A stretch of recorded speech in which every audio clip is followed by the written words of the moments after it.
La seule chose que j'attends, c'est déjà qu'elle prenne une peine plus lourde. Ça veut dire que 5 ans, c'est pas assez.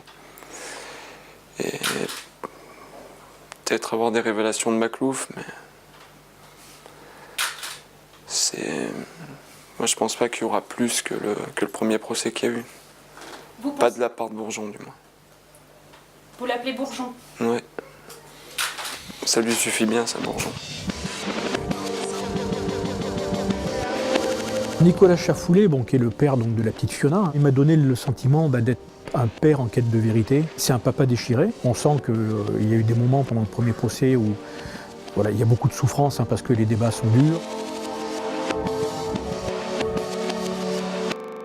Nicolas Chafoulé, à un moment donné, s'est retourné vers Cécile Bourgeon et là, il l'a accusée de ne pas dire la vérité. Et là, c'est un moment assez quand même poignant.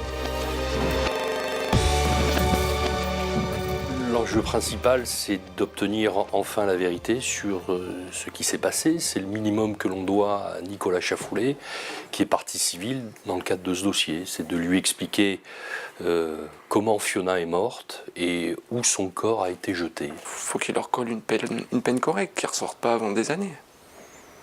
Ce que je vous dis, après, ce qu'elle a fait à sa fille, le jour où elle sort, vous avez intérêt de garder vos enfants chez vous. Hein. Cécile Bourgeon, donc depuis le mois de janvier 2017, a déposé 5 demandes de mise en liberté devant la chambre de l'accusation de la Cour d'appel d'Orion. Et Nicolas Chafoulé a été là quasiment à chaque fois. Il suit ça évidemment de très près.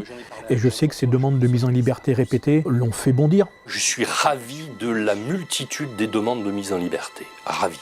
Parce que des juges professionnels, à chaque fois, ont débouté Cécile Bourgeon de ces demandes de mise en liberté. Ça a un sens.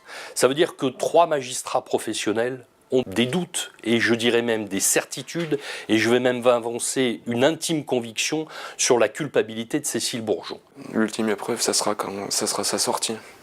Voir si sa peine est confirmée. Donc si sa peine est confirmée, sa sortie sera pas dans longtemps. Hein. Je la redoute déjà pour ma fille, la plus jeune, parce que comme je l'ai dit et répété, on ne sait pas ce qu'elle a dans la tête, étant donné que même les psys qui l'ont vue ne le savent pas tout, ils ne savent toujours pas. Donc oui, je m'inquiète. Ouais. Elle peut venir dans la région et elle peut venir devant l'école. Elle n'a pas été interdite de l'approcher. Elle a juste été... ses droits parentaux ont été suspendus, c'est tout.